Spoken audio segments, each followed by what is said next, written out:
This week's whistle is the Generation B flat, this one in nickel with the blue top. You often also see these in the brass body with the red top. Some people prefer the brass, being that it might have a mellower tone. I prefer nickel because I like a tighter, brighter tone. Some people say they can't hear the difference, and that's fine. You decide what you like. The Generation whistles are made in Shropshire in England. The Generation Company has been around since 1966, and they make a range of mass production whistles from Sopranino G all the way down to B flat. I know that Jerry Freeman and some of the other known tweakers and makers of alterations in whistles have concocted Generation-ish whistles that are alto A or G or lower.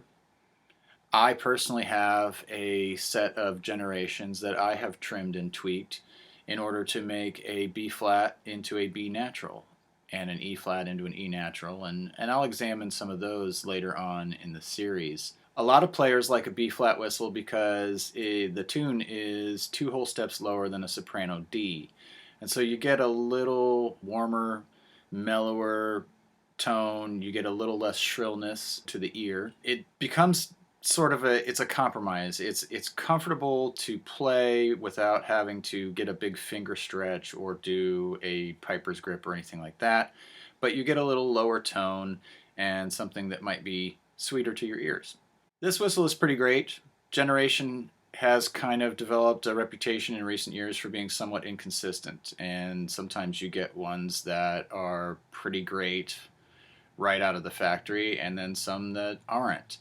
There tend to be some roughnesses on the blade or inconsistencies in how the head is made, and that is just something that one deals with inexpensive whistles anyway. Generation nickel whistles that I have, I like them all. I have tweaked them all by putting blue tack up and under the cavity and adjusting the headpieces because they do tend to come a little sharper than necessary.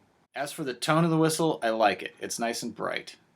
I still get a little bit of that hiss out of the headpiece, even though I've blue tacked the cavity under the windway.